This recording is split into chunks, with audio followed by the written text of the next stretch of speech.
Then surrender yourself. D. If I surrender myself, is no prayer to God necessary? B.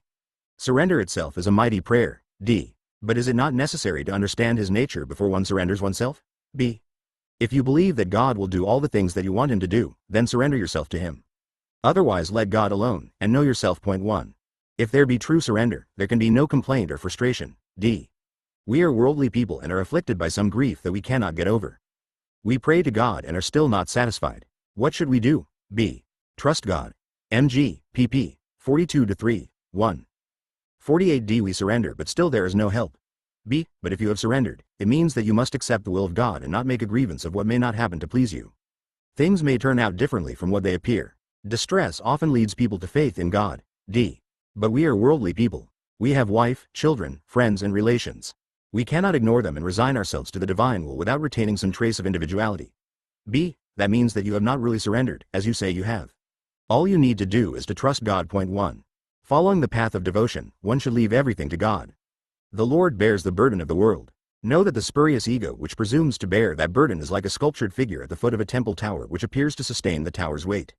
Whose fault is it if the traveler, instead of putting his luggage in the cart which bears the load anyway, carries it on his head, to his own inconvenience?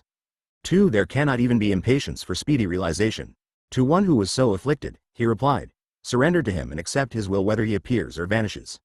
Await his pleasure. If you want him to do as you want, it is not surrender but command. You cannot ask him to obey you and yet think you have surrendered. He knows what is best and when and how to do it.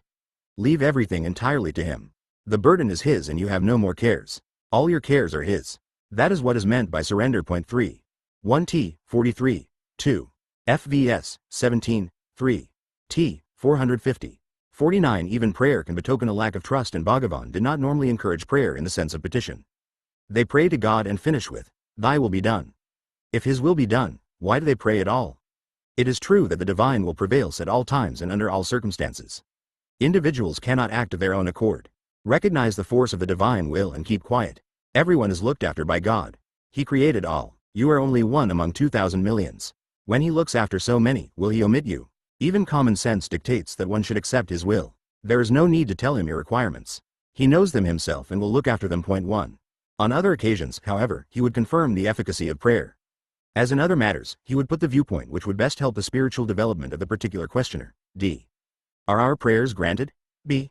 Yes, they are granted. No thought will ever go in vain. Every thought will produce its effect some time or other. Thought force will never go in vain. Point 2. It will be seen that this hints at a doctrine far wider than personal response by an anthropomorphic God. It indicates the general power of thought for good or evil and its repercussions on the thinker. Understanding of this involves a great responsibility for thoughts no less than for actions, just as Christ indicated that to look at a woman lustfully was a sin, the same as committing adultery with her. The following passage shows how far this teaching was from any humanized conception of a God. 1. T. 594. 2. DD, page 266-7. 50. Not from any desire, resolve, or effort on the part of the rising sun, but merely due to the presence of his rays. The lens emits heat, the lotus blossoms, water evaporates, and people attend to their various duties in life. In the proximity of the magnet the needle moves. Similarly, the soul or jiva subjected to the threefold activity of creation, preservation and destruction, which takes place merely due to the unique presence of the Supreme Lord, performs acts in accordance with its karma, and subsides to rest after such activity.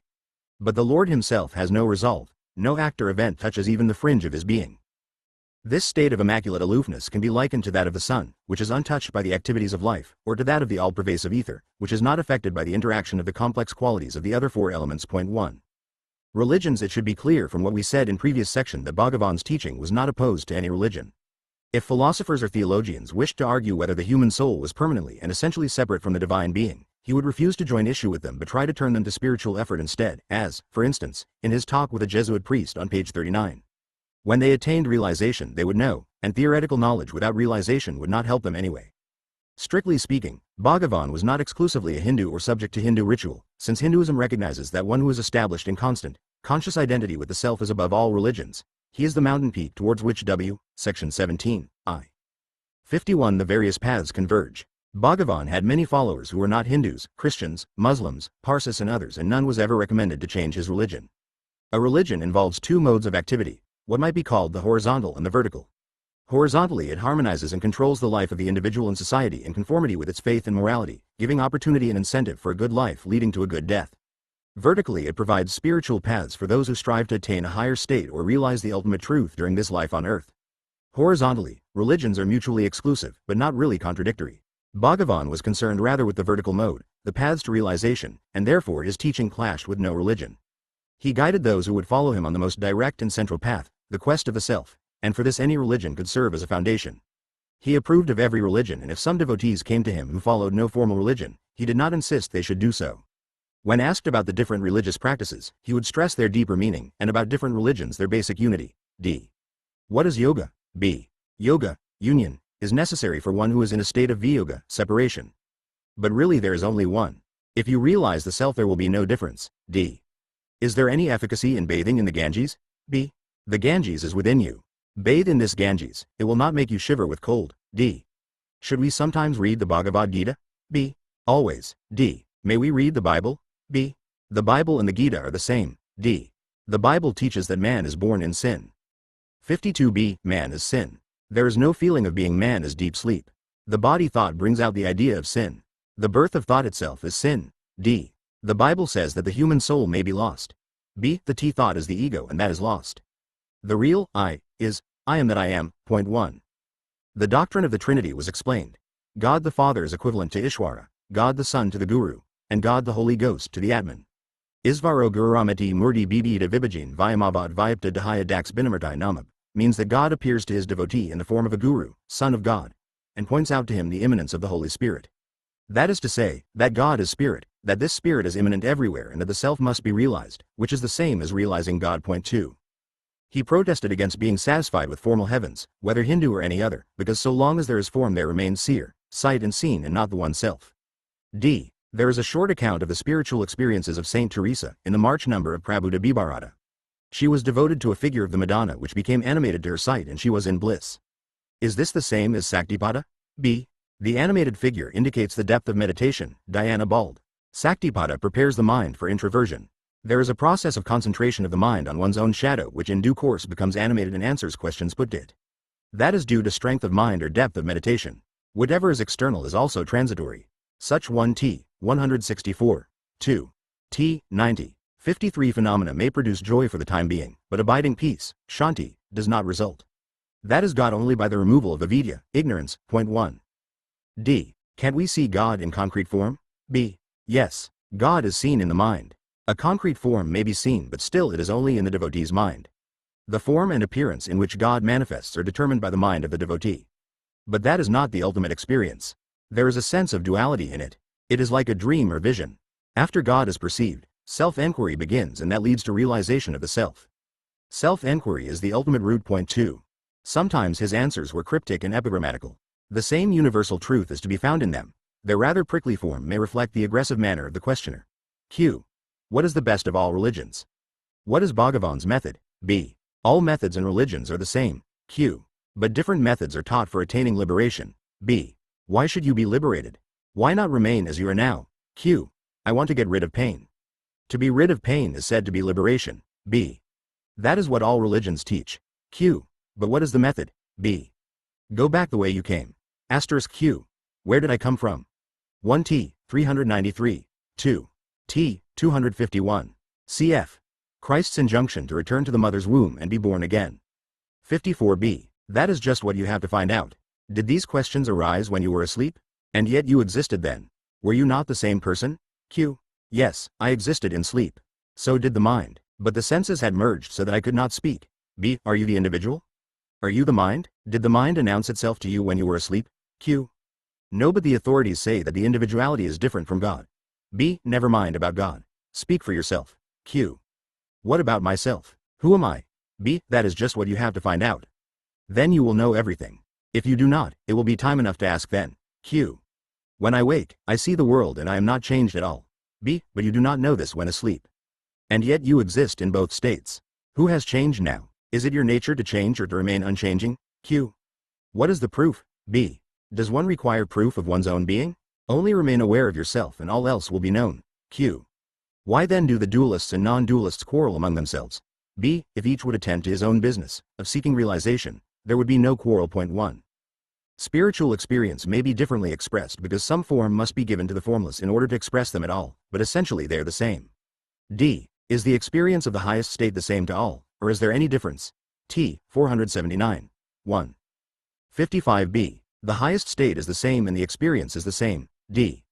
But I find some difference in the interpretation given of the highest truth. B. The interpretations are made with the mind.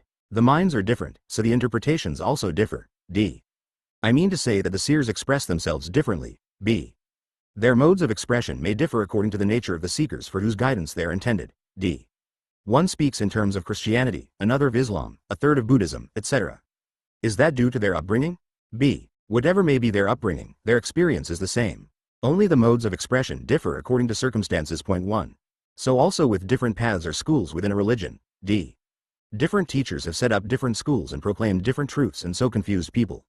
Why? B. They have all taught the same truth but from different standpoints. Such differences were necessary to meet the needs of different minds differently constituted, but they all reveal the same truth. D. Since they have recommended different paths, which is one to follow? B. You speak of paths as if you were somewhere and the self somewhere else and you had to go and attain it. But in fact the self is here and now and you are it always. It is like being here and asking people the way to Ramanasramam and then complaining that each one shows a different path and asking which to follow. Point 2. 1t. 595. 2. dd. Page 270. 56. While confirming the various religions, Bhagavan at the same time urged people to get beyond them to the one self. Paul Brunton, author of A Search in Secret India, asked him about the various doctrines of heaven and hell. D. Why do religions speak of gods, heaven, hell, etc.? B. Only to make people realize that they are on a par with this world and that the self alone is real. The religions are according to the viewpoint of the seeker. Take the Bhagavad Gita for instance. When Arjuna said that he would not fight against his own relations and elders, in order to kill them and gain the kingdom, Sri Krishna said, not that these, you or I were not before, are not now, nor will be hereafter. None was born, none has died, nor will it be so hereafter, and so on. Later, as he developed the theme and declared that he had given the same instruction to the son, through him to Ikshvaku, etc. Arjuna raised the doubt. How can that be? You were born a few years ago. They lived ages ago. Then Sri Krishna, understanding Arjuna's standpoint, said, yes, there have been many incarnations of myself and yourself. I know them all, but you do not. Such statements appear contradictory, but still both are right according to the point of view of the questioner. Christ also declared, before Abraham was, Lamb. D. What is the purpose of such descriptions in religion? B. Only to establish the reality of the self. D. Bhagavan always speaks from the highest standpoint. B. Smiling. People will not understand the bare and simple truth, the truth of their everyday, ever-present and eternal experience. That is the truth of the self. Is there anyone not aware of the self? Yet, they do not even like to hear of it, whereas they are eager to know what lies beyond, heaven and hell and reincarnation. Because they love mystery and not the plain truth, religions pamper. 57 them, only to bring them round to the self in the end. Moreover, much as you may wander you must return ultimately to the self, so why not abide in the self here and now? 1a passage was quoted above in which the questioner was recommended to read the Gita or the Bible constantly, and yet on other occasions people were reminded that their scriptures also have to be superseded. All the scriptures are meant only to make a man retrace his steps to his original source. He need not acquire anything new. He only has to give up false ideas and useless accretions. Instead of doing this, however, he tries to grasp something strange and mysterious because he believes his happiness lies elsewhere. That is the mistake. Point 2. All scriptures without exception proclaim that for attaining salvation, the mind should be subdued. And once one knows that control of the mind is their final aim, it is futile to make an interminable study of them. What is required for such control is actual enquiry into oneself by self-interrogation. Who am I? How can this enquiry in quest of the self be made by means of a studying of the scriptures? 3. One should realize the self by the eye of wisdom. Does Rama need a mirror to recognize himself as Rama? For that to which I refers is within the 5 sheaths, whereas the scriptures are outside them. Therefore, it is futile to seek by means of the study of the scriptures, the self that has to be realized by summarily rejecting even the 5 sheaths. 5. 1t. 145. 2. T. 252. 3. W. Section 23. 4. Ibid. Section 20. 5. W. Section 23. 58. To inquire, who am I that is in bondage? And to know one's real nature alone is liberation. To keep the mind constantly turned within and to abide thus in the self is alan-e atmavichara, self-enquiry.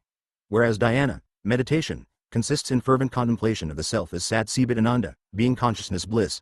1. Indeed, at some time, one will have to forget everything that has been learned. 2. The realized man stands forth as that to which all the attributes enumerated by the scriptures refer. To him, therefore, these sacred texts are of no use whatever. 3. 1w. Section 27. 2. Ibid. Section 23. 3. SI, Chap. IV, Section 9.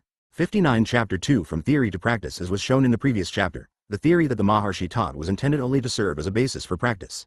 However, the demand for practice brought in another branch of theory, that of free will or predestination, since people were not lacking who asked why they should make any effort if everything was predestined, or if all men returned to their source in any case. A visitor from Bengal said, Shankara says that we are all free, not bound, and that we shall all return to God from whom we came, like sparks from a fire. If that is so, why should we not commit all sorts of sins? Bhagavan's reply showed him that that cannot be the point of view of the ego. B. It is true that we are not bound. That is to say, the real self has no bondage. And it is true that you will eventually return to your source. But meanwhile, if you commit sins, as you call them, you have to face the consequences. You cannot escape them. If a man beats you, can you say, I am free? I am not affected by the beating and feel no pain. Let him continue beating. If you can really feel that, then you can do what you like, but what is the use of just saying in words that you are free? One Bhagavan did sometimes make pronouncements which seemed superficially like affirmations of complete predestination. When dd. Page 298-9, 1. 60 he left home in his youth, already established in self-realization, his mother sought and at last found him. He was maintaining silence at that time, therefore, on her request to return home with her, he wrote out his reply instead of replying verbally. The ordainer controls the fate of souls in accordance with their PMRABDBA karma. Destiny to be worked out in this life, resulting from the balance sheet of actions in past lives. Whatever is destined not to happen will not happen. Try as you may, whatever is destined to happen will happen. Do what you may to prevent it. This is certain. The best course, therefore, is to remain silent. Point 1. He sometimes also made such statements to devotees. All the activities that the body is to go through are determined when it first comes into existence. It does not rest with you to accept or reject them. The only freedom you have is to turn your mind inward and renounce activities there. Point 2. With reference to Bhagavan's reply to Mrs. Desai on the evening of January 3, 1946, one asked him, are only the important events in a man's life, such as his main occupation or profession, predetermined, or are trifling acts also, such as taking a cup of water or moving from one part of the room to another? B. Everything is predetermined. I. Then what responsibility, what free will has man? B. Why does the body come into existence? It is designed for the various things that are marked out for it in this life. As for freedom, a man is always free not to identify himself with the body and not to be affected by the pleasures and pains consequent on its activities. Point 3. 1 RM, page 41, 2. DD, page 245, 3. DD, pp. 91-2. 61 Actually, however, the question of free will or predestination does not arise at all from the point of view of non-duality. It is as though a group of people who had never heard of radio were to stand round a wireless set arguing whether the man in the box has to sing what the transmitting station tells him to or whether he can change parts of the songs. The answer is that there is no man in the box and therefore the question does not arise. Similarly, the answer to the question of whether the ego has free will or not is that there is no ego and therefore the question does not arise. Therefore Bhagavan's usual response to the question would be to bid the questioner find out who it is that has free will or predestination. D. Has man any free will or is everything in his life predetermined? The same question is above, but the answer differs according to the needs of the questioner. In fact, if one does not bear in mind what has just been said about the unreality of the ego, it seems to be quite contradictory. B. Free will exists together with the individuality. As long as the individuality lasts, so long is there free will. All the scriptures are based on this fact and advise directing the free will in the right channel. Is this really a contradiction of the reply given earlier? No, because, according to Bhagavan's teaching, individuality has only an illusory existence. So long as one imagines that one has a separate individuality, so long does one also imagine its free will. The two exist together inevitably. The problem of predestination and free will has always plagued philosophers and theologians and will always continue to do so, because it is insoluble on the plane of duality, that is on the supposition of one being who is the creator and a lot of other, separate beings who are created. If they have free will, then he is not omnipotent and omniscient. He does not know what will happen, because it depends on what they decide, and he cannot control all happenings because they have the power to change them. On the other hand, if he is omniscient and omnipotent, he has foreknowledge of all that will happen. 62 And controls everything, and therefore they can have no power of decision, that is to say no free will. But on the level of Advaita or non-duality the problem fades out and ceases to exist. In truth the ego has no free will, because there is no ego, but on the level of apparent reality the ego consists of free will. It is the illusion of free will that creates the illusion of the ego. That is what Bhagavan meant by saying that, as long as the individuality lasts, so long is there free will. The next sentence in his answer turns the questioner away from theory to practice. Find out who it is who has free will or predestination and abide in that state. Then both are transcended. That is the only purpose in discussing these questions. To whom do such questions present themselves? Discover that and be at peace. Point 1. The only path of karma, action, bhakti, devotion, yoga and jnana, knowledge, is to inquire who it is who has the karma, vibhakti, lack of devotion, viyoga, separation, and ajnana, ignorance. Through this investigation, the ego disappears and the state of abidance in the self, in which none of these negative qualities ever existed, remains as the truth. Point 2. As long as a man is the doer, he also reaps the fruits of his deeds, but as soon as he realizes the self through inquiry as to who the doer is, his sense of being the doer falls away and the triple karma, destiny, is ended. This is the state of eternal liberation. Point 3. Bhagavan said, "We are all really Sat Sibit Ananda, being knowledge bliss, but we imagine that we are bound by destiny and have all this suffering." I asked him why we imagine this, why this state of ignorance, ajnana, comes over us. Bhagavan said, "Ask yourself to whom this ignorance has come and you will discover that it never came to you," and that 1t, 426, 2. ФВС 14.3, ФВ 38. 63 You always have been Sat Sibit Ananda. One goes through all sorts of austerities to become what one already is. All effort is simply to get rid of the mistaken impression that one is limited and bound by the woes of samsara, this life. Point 1.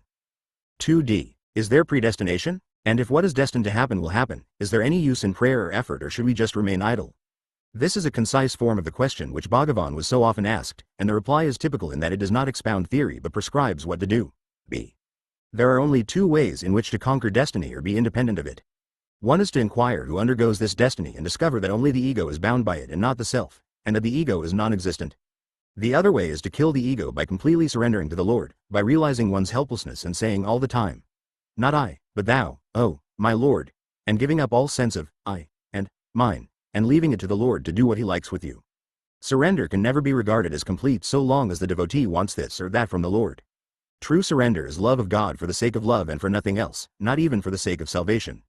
In other words, complete effacement of the ego is necessary to conquer destiny, whether you achieve this effacement through self-enquiry or through Bhakti Marga. Point 1. This mode of reply is common to spiritual teachers. I remember once reading the life of a Sufi saint, Abu Sa'id, by Professor Nicholson, in which the learned author concluded that he seems to have taught predestination in theory but free will in practice. Puzzling as it may be for the philosopher, this 1dd, pp. 48-9, 2. dd, page 266.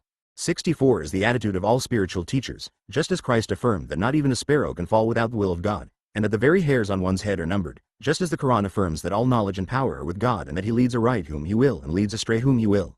And yet both Christ and the Quran exhort men to right effort and condemn sin. Bhagavan was quite categorical that effort is necessary. In actual life everyone realizes this, whatever theoretical view he may hold. A man makes the physical effort of putting the food in his mouth and eating. He does not say, "What is the use of eating if I am predestined to die of starvation?" He makes the mental effort of earning the money to buy food to eat. Why should he, then, apply a different logic when it comes to spiritual effort? A young man from Colombo, Ceylon, said to Bhagavan, J. Krishnamurti teaches the method of effortless and choiceless awareness as distinct from that of deliberate concentration. Would Sri Bhagavan be pleased to explain how best to practice meditation and what form the object of meditation should take? b. Effortless and choiceless awareness is our real nature. If we can attain that state and abide in it, that is all right. But one cannot reach it without effort, the effort of deliberate meditation. All the age-old vasanas, inherent tendencies, turn the mind outwards to external objects. All such thoughts have to be given up and the mind turned inwards, and that, for most people, requires effort. Of course, every teacher in every book tells the aspirant to keep quiet, but it is not easy to do so. That is why all this effort is necessary. Even if we find somebody who has achieved this supreme state of stillness, you may take it that the necessary effort had already been made in a previous life. So effortless and choiceless awareness is attained only after deliberate meditation. That meditation can take whatever form most appeals to you. See what helps you to keep out all other thoughts and adopt that for your meditation. 65 In this connection Bhagavan quoted some verses from the great Tamil poet and saint, Thayamanavar, the gist of which is as follows. Bliss will ensue if you keep still, but however much you tell your mind this truth, it will not keep still. It is the mind that tells the mind to be still in order for it to attain bliss, but it will not do it. Though all the scriptures have said it and though we hear it daily from the great ones and even from our guru, we are never quiet but stray into the world of Maya, illusion, and sense objects. That is why conscious, deliberate effort is needed to attain that effortless state of stillness. Point 1. Indeed, until the supreme, effortless state is attained, it is impossible for a man not to make effort. His own nature compels him to, just as Sri Krishna in the Bhagavad Gita told Arjuna that his own nature would compel him to fight. d. I want to be further enlightened. Should I try to make no effort at all? b. Now it is impossible for you to be without effort. When you go deeper, it is impossible for you to make effort. Point 2. 3d. What is the difference between meditation and samadhi or absorption in the self? B. Meditation is initiated and sustained by a conscious effort of the mind. When such effort entirely subsides, it is called samadhi. B. If you can keep still without engaging in any other pursuits, well and good. But if that cannot be done, what is the use of remaining inactive only with regard to realization? So long as you are obliged to be active, do not give up the attempt to realize the self. 4. 1dd, page 104, 2. SDB, IV, 3. SI, Chap. 2, Section 15, 4. T. 255. 66 Meditation is a fight. As soon as you begin meditation, other thoughts will crowd together, gather force and try to overwhelm the single thought to which you try to hold. This thought must gradually gain strength by repeated practice. When it has grown strong, the other thoughts will be put to flight. This is the battle always going on in meditation. 1. So long as the ego lasts, effort is necessary. When the ego ceases to exist, actions become spontaneous. 2. No one succeeds without effort. Mind control is not your birthright. The few who succeed owe their success to their perseverance. 3. Sometimes glimpses of realization are attained before it becomes permanent, and in such cases effort still continues to be necessary. Effort is necessary up to the state of realization. Even then, the self should spontaneously become evident, otherwise happiness will not be complete. Up to that state of spontaneity there must be effort in some form or another. 4. Sometimes right effort is referred to as a duty. D. Why should I try to get realization? I shall emerge from this state of illusion just as I wake up from a dream. We do not make any effort to get out of a dream when we are asleep. B. In a dream you have no inkling that it is a dream, and therefore no obligation to make an effort to get out of it. But in this life you have some intuition based on your experience of sleep and on what you hear and read, that it is a sort of dream. 1t. 371. 2. T. 467. 3. T. 398. 4. T. 78. 67 And this intuition imposes on you the duty of making an effort to get out of it. However, who wants you to realize the self if you don't want to? If you prefer to be in this dream, stay as you are. 1. Sometimes, however, as in the following very similar conversation, the seeker was reminded that even the effort is a part of the illusion of individual being. D. It is said that our waking life is also a dream, similar to our dream during sleep. But in our dreams we make no conscious effort to get rid of the dream and to wake up. The dream itself comes to an end without any effort on our part and we become awake. Similarly, why shouldn't the waking state, which in reality is only another sort of dream, come to an end of its own accord without any effort on our part, and land us in realization or real awakening? B. You're thinking that you have to make an effort to get rid of this dream of a waking state, and you're making efforts to attain realization or real awakening are all parts of the dream. When you attain realization you will see there was neither the dream during sleep nor the waking state, but only yourself in your real state. 2. Sometimes the question took the form of apparent conflict not between effort and destiny but between effort and grace, for there were those who asked what use effort was if realization was dependent on the grace of God or Guru. In one form or another this doubt tends to arise in any religion, as in the Christian dispute whether salvation is due to grace or good works. Really, as the following quotations show, there is no conflict between the two. V. It is said that only those who are chosen for self-realization obtain it. That is rather discouraging. 1. ДД, pp. 8992. ДД, P. 16. 68b. That only means that we cannot attain realization of the self by our own mind, unaided by God's grace. I interpose. Bhagavan also says that even that grace does not come arbitrarily but because one has deserved it by one's own efforts either in this life or in previous ones. V. But human effort is said to be useless, so what incentive has a man to improve himself? I asked where it was said that you should make no effort or that effort was useless, and the visitor pointed to the passage in Who Am I? Where it says that, since the indefinable power of the Lord ordains, sustains and controls everything we need not worry what we shall do. 1. I pointed out that what is deprecated there is not human effort but the feeling, I am the doer. I asked Bhagavan whether my explanation was not right and he approved of it. 2. D. Grace is necessary for the removal of ignorance. B. Certainly. But grace is there all along. Grace is the self. It is not something to be acquired. All that is necessary is to know its existence. In the same way, the sun is pure brightness. It does not know darkness, although others speak of darkness fleeing away on its approach. Like darkness, ignorance is a phantom, not real. Because of its unreality, it is said to be removed when its unreality is discovered. The sun is there and shines and you are surrounded by sunlight. Still, if you would know the sun you must turn your eyes in its direction and look at it. Similarly, grace is only to be found by effort, although it is here and now. D. By the desire to surrender, increasing grace is experienced, I hope. 1 and 2 dd, page 4. 69b. Surrender once and for all and be done with the desire. So long as the sense of being the doer remains, desire does also. Therefore the ego remains. But once this goes the self shines forth in its purity. The sense of being the doer is the bondage, not the actions themselves. Be still and know that I am God. Here, stillness is total surrender without a vestige of individuality. Stillness will prevail and there will be no agitation of the mind. Agitation of mind is the cause of desire, of the sense of being the doer, of personality. If that is stopped, there is quiet. In this sense, knowing means being. It is not relative knowledge involving the triads of knower, knowledge and known. 1. D. But one may not be quite sure of God's grace. B. If the unripe mind does not feel God's grace, it does not mean that this is absent, for that would imply that God is at times not gracious, that is to say, ceases to be God. D. Is that the same as the saying of Christ, according to thy faith be it done unto thee? B. Quite so. D. The Upanishads say, I am told, that he alone knows the Atman whom the Atman chooses. Why should the Atman choose at all? If it chooses, why some particular person? B. When the sun rises some buds blossom, not all. Do you blame the sun for that?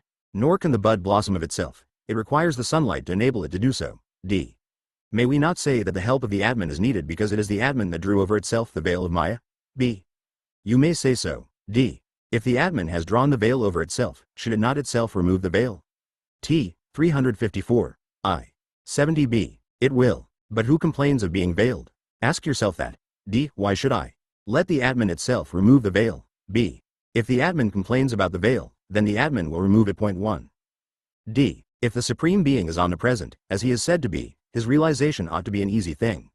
The scriptures, however, declare that without his grace the Lord cannot even be worshipped, much less realized. So then, how can the individual by his own effort realize the Self, or the Supreme Being, except through his grace? B. There was never a time when the Supreme Being was unknown or unrealized, because he is one and identical with the Self. His grace or anugraha is the same as the conscious immediacy of his divine presence, prasanada, in other words, enlightenment or revelation.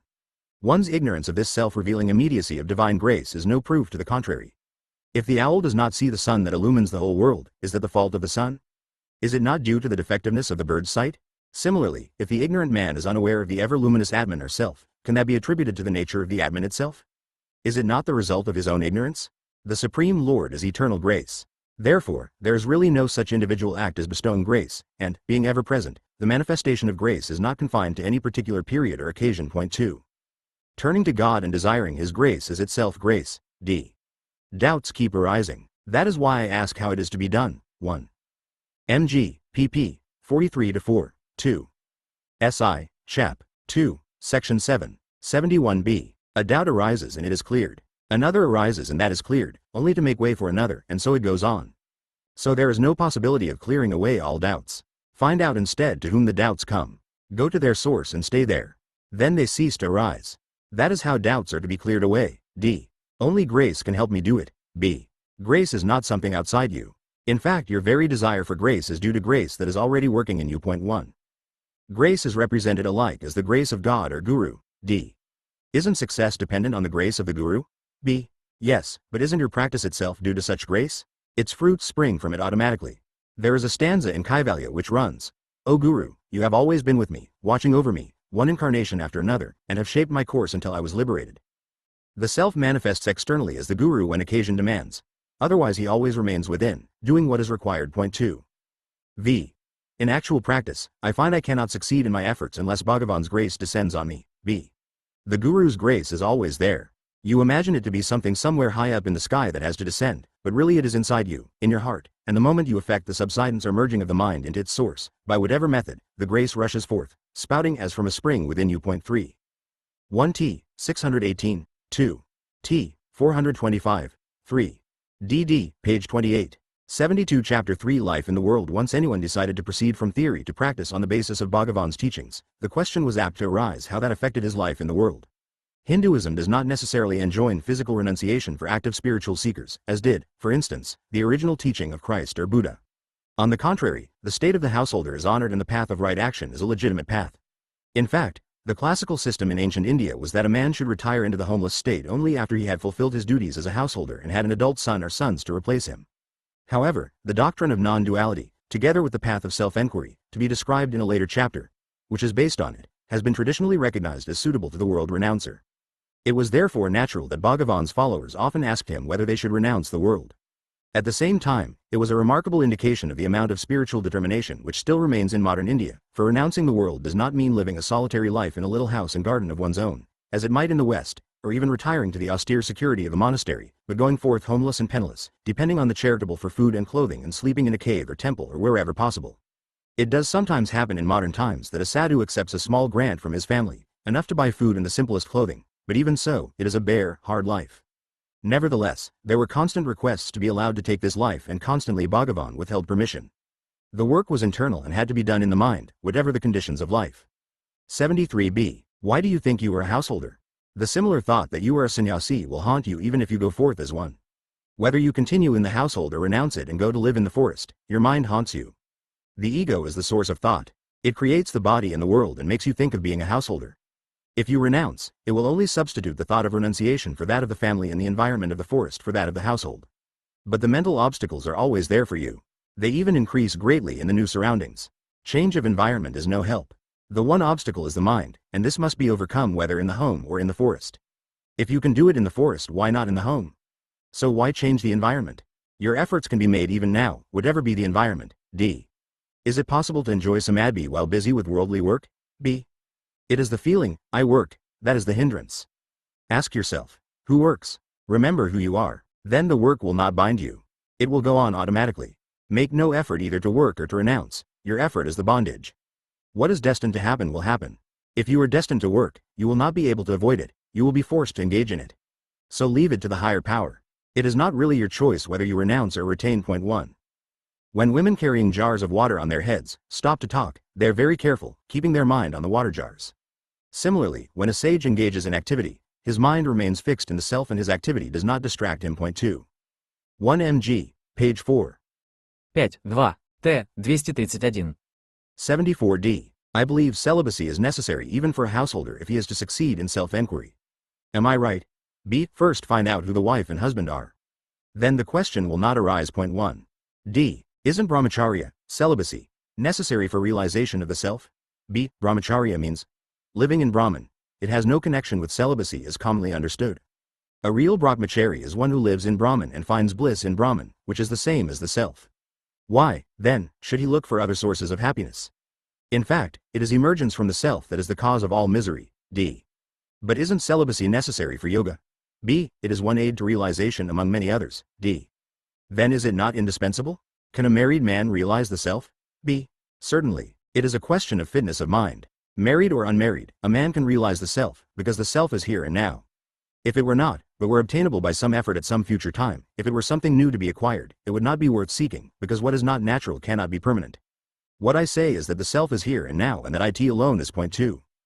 D. Is it necessary to take sannyasa, a vow of renunciation, in order to attain self-realization? B. Sannyasa means renouncing one's individuality, not shaving one's head and putting on ochre robes.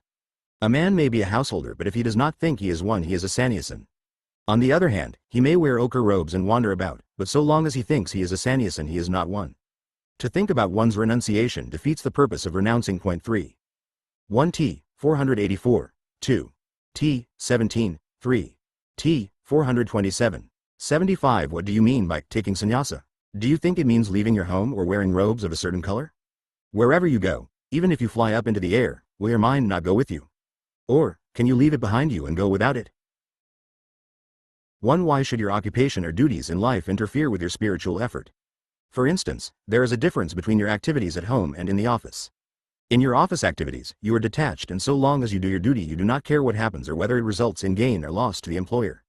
Your duties at home, on the other hand, are performed with attachment, and you are all the time anxious whether they will bring advantage to you and your family. But it is possible to perform all the activities of life with detachment and regard only the self as real. It is wrong to suppose that if one is fixed in the self, one's duties in life will not be properly performed. It is like an actor.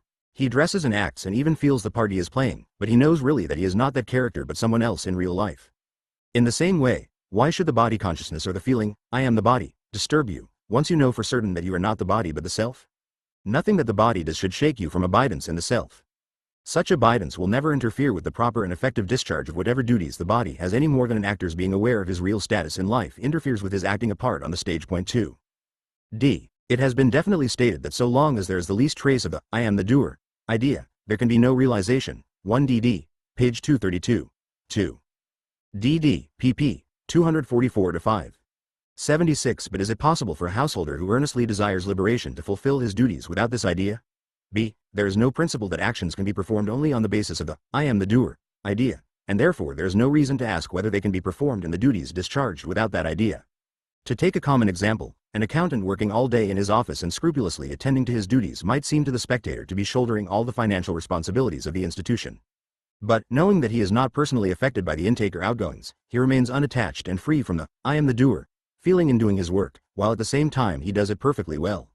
In the same way, it is quite possible for the wise householder who earnestly seeks liberation to discharge his duties in life, which, after all, are his destiny, without any attachment, regarding himself merely as an instrument for the purpose. Such activity is not an obstacle on the path of knowledge, nor does knowledge prevent a man from discharging his duties in life. Knowledge and activity are never mutually antagonistic, and the realization of one does not impede performance of the other, nor performance of one the realization of the other. D. What is the significance of the life of a spiritually minded householder who has to devote all his time merely to earning a living and supporting his family, and what mutual benefit do they get? B. The discharge of his duties by a householder such as this, who works for the support of his family, quite unmindful of his own physical comforts in life, should be regarded as selfless service rendered to his family, whose needs it is his destiny to meet. It may, however, be asked what benefit such a householder derives from the family. The answer is that there is no benefit. 77 for him from the family as such, since he has made the discharge of his duties to them a means of spiritual training, and since he finally obtains perfect contentment by realizing the supreme bliss of liberation, which is the ultimate goal of every path and the supreme reward. He therefore stands in need of nothing from the members of his family or from his family life. D. How can a householder who is constantly engaged in the active discharge of his domestic duties, which should naturally impel him to still greater activity, obtain the supreme peace of withdrawal and freedom from the urge to such activity even while thus busily engaged? B. It is only to the spectator that the enlightened householder seems to be occupied with his domestic duties, for even though apparently engaged in domestic duties, he is not really engaged in any activity at all. His outer activity does not prevent him from realizing the perfect peace of withdrawal, and he is free from the restless urge to activity even in the midst of his activities. 1. Visitor. Should I retire from business and take to reading books on Vedanta? B. If objects have an independent existence, that is if they exist somewhere apart from you, then it may be possible for you to retire from them. But they do not. They owe their existence to you, to your thought, so where can you retire from them? As for reading books on Vedanta, you can go on reading any number, but they can only tell you to realize the self within you. The self cannot be found in books. You have to find it for yourself, in yourself. 2. 1 SI, Chap. 2, Section 23, 24, 25, 2. DD, page 1. 78D. Is a vow of silence useful? B. The inner silence is self-surrender, and that means living without the sense of ego. D. Is solitude necessary for a sannyasin? B. Solitude is in the mind of a man. One man may be in the thick of the world and yet maintain perfect serenity of mind. Such a person is always in solitude. Another may live in the forest but still be unable to control his mind. He cannot be said to be in solitude. Solitude is an attitude of the mind. A man attached to the things of life cannot get solitude, wherever he may be, whereas a detached man is always in solitude. 1. As this implies, Bhagavan did not approve of a vow of silence, such as people sometimes take in order to create a sort of solitude in society. The real silence, he taught, is a still mind. If the mind is active, there is no benefit in not speaking. What is needed is to control both thought and speech. The silence of solitude is forced. Restrained speech in society is equivalent to silence, for then a man controls his speech. There must be a speaker before there can be speech. If the mind of the speaker is engaged otherwise, speech is restrained. When the mind is turned inwards, it is active in a different way and is not anxious to speak. The purpose of a vow of silence is to limit the mental activities provoked by speech, but if the mind is controlled, this is unnecessary and silence becomes natural. 2. Until the mind is ripe to do so, it is not even possible to give up activity. D. How does activity help? Doesn't it simply increase the already heavy load upon us that we have to get rid of? 1 mg, page 10, 2. T. 60, 79b. Action performed unselfishly purifies the mind and helps it to fix itself in meditation. D. But suppose one were to meditate constantly without activity? B. Try and see. Your inherent tendencies will not let you. Meditation only comes step by step with their gradual weakening, by the grace of the Guru. 1. Even in the case of one who had fulfilled his destiny as a householder and, having grown up children to take his place, could have renounced the world according to the classical Indian tradition, Bhagavan still did not give his sanction. D. I have no pleasure in my family. There remains nothing for me to do there. I have done what has to be done and now there are grandsons and granddaughters in the house. Should I remain there or should I leave it and go away? B. You should stay just where you are now. But where are you now? Are you in the house or is the house in you? Is there any house apart from you? If you become established in your own place, you will find that all things have merged into you and such questions will become unnecessary. D. Then it seems I am to remain at home? B. You are to remain in your true state. 2. Sometimes the Maharshi was asked why he himself renounced the world and went forth to the homeless life, if he did not approve of that path for his followers, and he replied merely that such was his destiny. It is to be remembered that the path he taught, the use of self-enquiry in the life of the world, combined with harmonious action, is a new path created by him to meet the needs of our time. He himself had to be established in realization before he could establish the path thereto. 1. T. 80. 2. T. 634. 80d. Can I engage in spiritual practice even while remaining in the life of the world? B. Yes, certainly, one ought to do so. D. Isn't life in the world a hindrance? Don't all the books advocate renunciation? B. The world is only in the mind. It does not speak out, saying, I am the world. If it did, it would have to be always present even in your sleep. Since it is not present in sleep, it is impermanent. Being impermanent, it has no reality. Having no reality, it is easily subdued by the self. The self alone is permanent. Renunciation is non-identification of the self with the non-self. On the disappearance of ignorance, the non-self ceases to exist. That is true renunciation. D. Why then did you leave your home in your youth? B. That was my prarabdha, destiny. One's course of conduct in this life is determined by one's prarabdha. My prarabdha lies this way, yours lies that way. D. Should I not also renounce? B. If that had been your prarabdha, the question would not have arisen. D. Then I take it that I should remain in the world and engage in spiritual practice. But if I do so, can I obtain realization in this life? B. This has already been answered. You are always the self. Earnest efforts never fail. Success is bound to result. Point 1. With many European and some Indian visitors, it was the opposite question that arose, not whether they should renounce the world but what they could do to help it. Being in the world but not of it, following the inner spiritual quest while outwardly conforming to the conditions of life, seemed to them too much of a withdrawal, not too little. To some T. 251. 1. 81 extent, Bhagavan's answers varied according to the understanding of the questioner. If the latter was capable of spiritual understanding, he would turn him inwards. D. Why is the world enveloped in ignorance? B. Look after yourself and let the world look after itself. What is yourself? If you are the body, there is a physical world also, but if you are the spirit, there is only spirit. Point 1. Visitor. What do you think about social reform? B. Self-reform automatically results in social reform. Attend to self-reform and social reform will take care of itself. Point 2. However, people who raised this sort of objection were more often of a devotional temperament, such as requires worship and a dualistic religion, and in such cases, Bhagavan would enjoin submission to God. All that is required is to submit to God and do one's duty, play one's part in life with full confidence. That is all that is asked of one. One is not responsible for the outcome. B. Now, I will ask you a question. When a man gets into a train, where does he put his luggage? D. Either in the compartment or in the luggage van. B. He doesn't carry it on his head or in his lap while in the train. D. Only a fool would do so. B. It is 1,000 times more foolish to bear your own burden once you have undertaken the spiritual quest, whether by the path of knowledge or devotion. D. But can I relinquish all my responsibilities, all my commitments? 1 T. 363. 2. T. 282. 82b. You remember the temple tower? There are many statues on it, aren't there? Well, there are 4 big ones at the base, one at each corner. Have you seen them? D. Yes. B. Well, I tell you that the huge tower is supported by these 4 statues. D. How is that possible? What does Bhagavan mean? B. I mean that to say that is no more foolish than saying that you bear all the cares, burdens and responsibilities of life. The Lord of the universe bears the whole burden. You only imagine that you do.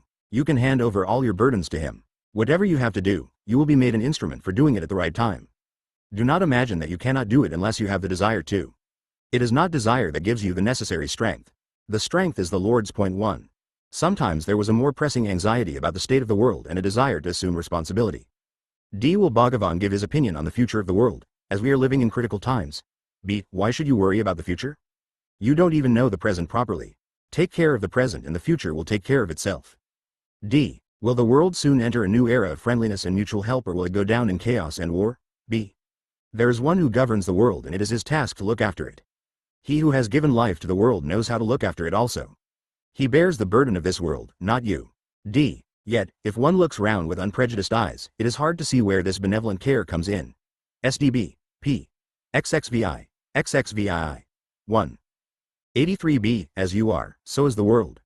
Without understanding yourself, what is the use of trying to understand the world? This is a question that seekers after truth need not worry about. People waste their energy over all such questions. First find out the truth behind yourself, then you will be in a better position to understand the truth behind the world of which you are a part. Point 1. Another visitor asked Bhagavan for a benedictory foreword to a book he had written, called The Destiny of the Freedom or something of that sort. He said that someone else had already agreed to write an introduction, but he would be grateful if Bhagavan would write a few words conveying his message and blessing. Bhagavan explained to him that he had never done such a thing and therefore should not be expected to now. The visitor persisted, and I went to some trouble to convince him that all his persuasion would be in vain. Then he began saying that the world badly needs a spiritual message and that the youth of India and of the world are not properly brought up, since religion is not instilled into them, and so forth. I had to tell him that Bhagavan holds that before a man tries to reform the world he should first know himself, and then he can go about reforming the world if he still feels so inclined. I believe the visitor was for continuing the argument, but fortunately it was time for the Purayanam, recital of the Vedas, and he was effectively stopped there by point 2. D. Should I try to help the suffering world? B. The power that created you created the world as well. If God created the world, it is his business to look after it, not yours. Point 3. 1 RM, page 184 to 5, 2. DD, page 232, 3M, G, pp. 24 to 5. 84. Nevertheless, this does not mean that Bhagavan's teaching condoned coldness or callousness to human suffering. Those who were in distress had to be helped, only they had to be helped in a spirit of humanity. What was forbidden was only the self-importance inherent in trying to act the part of providence. This is made very clear in the following passage. D. But we see pain in the world. A man is hungry. It is a physical reality. It is very real to him. Are we to call it a dream and remain unmoved by his suffering? B. From the point of view of jnana or reality, the suffering you speak of is certainly a dream, as is the world of which that suffering is an infinitesimal part. In a dream you have when you are asleep you yourself feel hunger and see others also suffering from hunger. You feed yourself and, moved by pity, feed the others who are hungry. So long as the dream lasted, all this suffering was quite as real as the suffering you see in the world is to you now. It was only when you woke up that you discovered it to be unreal.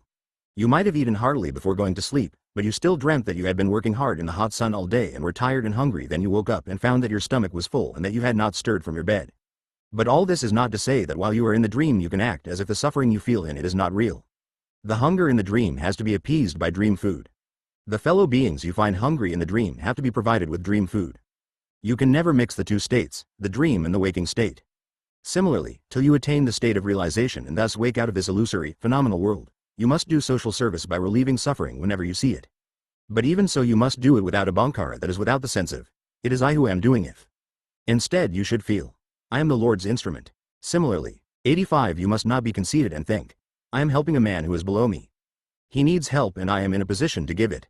I am superior and he is inferior. You must help him as a means of worshipping God in him. All such service is serving the self, not anybody else. You are not helping anybody else, but only yourself. Point 1. In general, Bhagavan discouraged political activity among those dedicated to the quest. D. Is it not our duty to be patriots? B. It is your duty to be and not to be this or that. I am that I am, sums up the whole of the truth. The method is summarized in, be still. 2. However, when people who were engaged in political life approached him, he would simply advise them to carry on in a spirit of service and surrender, seeking to eliminate all egoism from their work. D. Is the desire for Swaraj, independence, right? B. Such desire no doubt begins with self-interest. Yet practical work for the goal gradually widens the outlook so that the individual becomes merged in the country. Such merging of the individuality is desirable and the karma in question is nispakama, unselfish. D. If self-government for India is granted after a long struggle and terrible sacrifice, is one not justified in being pleased with the result and elated by it? B. In the course of one's work one must have surrendered oneself to the higher power whose might must be kept in mind and never lost sight of. How then can one be elated?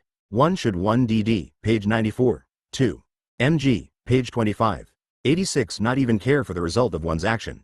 Then alone the karma becomes unselfish. Point 1. Gandhiji has surrendered himself to the divine and works accordingly with no self-interest.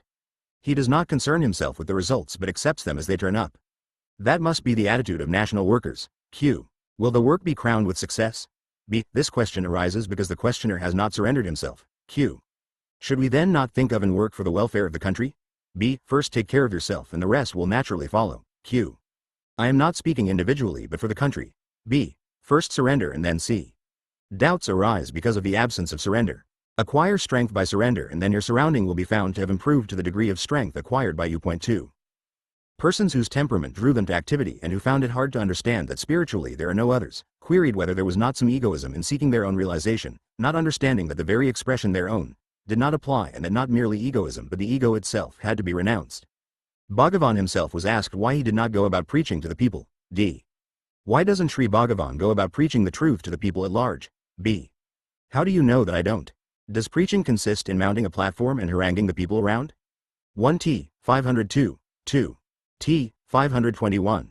87 Preaching is simple communication of knowledge and can be done in silence too. What do you think of a man listening to a harangue for an hour and going away without being impressed by it so as to change his life? Compare him with another who sits in a holy presence and leaves after some time with his outlook on life totally changed. Which is better? To preach loudly without effect or to sit silently sending forth intuitive force to act on others? Again, how does speech arise? First, there is abstract knowledge, unmanifest. From this there arises the ego which gives rise to thoughts and words successively. So then, abstract knowledge I? Thoughts I words therefore are the great-grandsons of the original source. If words can produce an effect, consider how much more powerful preaching through silence must be. 1. Bhagavan answered those who doubted its utility that realization was the greatest help they could possibly render to others. Indeed, Bhagavan himself was the standing proof of this, as one saw from the numbers of people helped to the very depth of their being, lifted out of confusion and sorrow onto a firm path of peace and understanding, by the silent influence of his grace. And yet, at the same time, he reminded them that, from the point of view of knowledge, there are no others to help. T. 285. 1. 88D Does my realization help others? B. Yes, certainly. It is the best possible help. But really there are no others to help, for a realized being sees only the self just as a goldsmith estimating the gold in various jewels sees only the gold. Separate forms and beings exist only as long as you identify yourself with the body. When you transcend the body, others disappear along with your body consciousness. D. Is it so with plants and trees also? B. Do they exist at all apart from the self? Find out. You think that you see them. The thought is projected from yourself. Find out where from it arises. Then thoughts will cease to rise and the self alone will remain. D. I understand theoretically, but they are still there. B. Yes, it is like a cinema show. There is the light on the screen and the shadows flitting across impress the audience as the acting of some story. Now suppose that in this film story an audience is also shown on the screen. The seer and the scene will then both be on the screen. Apply this to yourself. You are the screen, the self has created the ego has its accretions of thoughts, which are displayed as the world, trees, plants, etc., about which you are asking. In reality all these are nothing but the self. If you see the self it will be found to be all, everywhere and always. Nothing but the self exists. 1. The same was explained to Mr. Evans Wentz, the well-known writer about Tibet. E.W. They say that there are many saints in Tibet who remain in solitude and are still very helpful to the world. Flow can that be? T. 13I. 89b. It can be so. Realization of the self is the greatest help that can be rendered to humanity. Therefore saints are said to be helpful even though they remain in the forests. But it should not be forgotten that solitude is not to be found in forests only. It can be had even in town in the thick of worldly occupation. E.W. Isn't it necessary that saints should mix with people and be helpful to them? B. The self alone is the reality, the world and the rest of it are not. The realized being does not see the world as different from himself. E.W. Then does that mean that a man's realization leads to the uplift of mankind without their being aware of it? B. Yes, the help is imperceptible but it is still there. A realized man helps the whole of mankind, although without their knowledge. E.W. Wouldn't it be better if he mixed with others? B. There are no others to mix with. The self is the one and only reality. E.W. If there were 100 self-realized men, wouldn't it be to the greater benefit of the world? B. When you say, self, you refer to the unlimited, but when you add, men, to it, you limit the meaning. There is only one infinite self. E.W. Yes, I see. Sri Krishna said in the Gita, that work must be performed without attachment and such work is better than idleness. Is that karma yoga? B. What is said is adapted to the temperament of the listener. E.W. In Europe people do not understand that a man can be helpful in solitude. They imagine that only men who work in the world can be useful. When will this confusion cease? 90 Will the European mind continue waiting in the morass or will it realize the truth? B. Never mind about Europe or America. Where are they but in the mind? Realize yourself and then all is realized. If you see a number of men in a dream and then wake up and recall your dream, do you try to find out whether the persons of your dream creation are also awake? 1A Self-realized being cannot help benefiting the world. His very existence is the highest good. 2. 1T. 20. 2. T. 210. 91 Chapter 4 The Guru It has always been taught that in order to attain realization, not only practice but also a guide is needed. In this, as in all things, Bhagavan gave the doctrine its deepest meaning. In fact, it became essentially the same as the Christian doctrine of the Christ in you, or the Buddhist doctrine of the Buddha mind, which is to be realized in oneself. D. Bhagavan has said that without the grace of the Guru one cannot attain the self. What precisely does he mean by this? What is this Guru? B. From the standpoint of the path of knowledge, it is the supreme state of the self. It is different from the ego which you call yourself. D.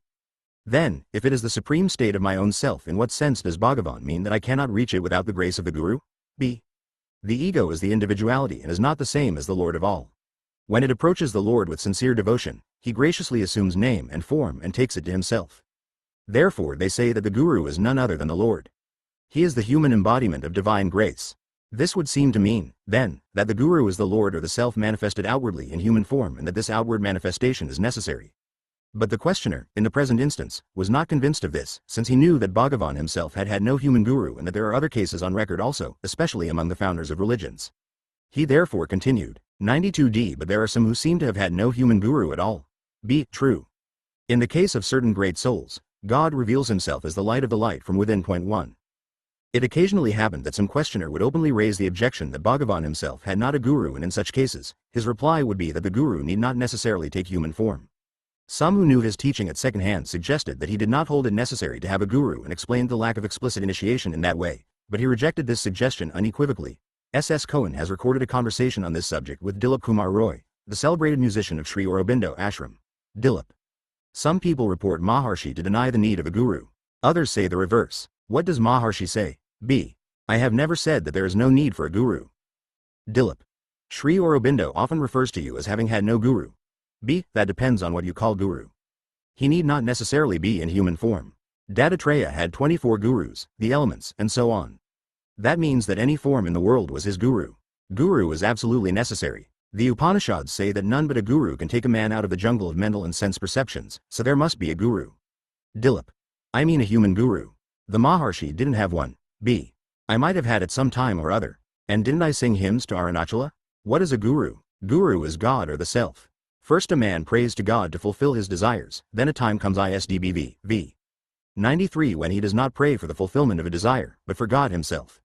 So God appears to him in some form or other, human or non-human, to guide him as a guru in answer to his prayer. It was only when some visitor brought up the subject that Sri Bhagavan himself had not had a guru that he explained that the guru need not necessarily take on a human form, and it was understood that this referred to very rare cases. 1. I shall return to this question later, but wish immediately to consider the implication of the saying that God, Guru and self are the same. In the ordinary sense of the word, a guru is one who has been invested with the right to initiate disciples and prescribe a spiritual discipline for them, and in this sense, a proper investiture is necessary to validate his actions as a guru, just as proper ordination is necessary to validate the religious rites performed by a priest. A mass said by a duly ordained priest would be valid, whereas one said by a man of greater moral integrity and intellectual power who was not an ordained priest would not. And in exactly the same way, the genuineness of a guru and validity of his initiation and discipline is normally dependent rather on his legitimate investiture as the successor to a line of gurus than on his own inherent attainments. Bhagavan was little interested in this interpretation of the word guru, but he did accept it when asked, D. Can one derive any benefit from repeating incantations picked up casually, without being initiated into them? B. No one must be initiated into them and authorized to use them. Bhagavan then illustrated this saying by the following story. A king once visited his minister at the latter's house. There he was told that the minister was busy with his incantations. The RM, page 169-70, I. 94 King accordingly waited for him, and when he was free to meet him, asked him what incantation it was. The minister told him that it was the Gayatri.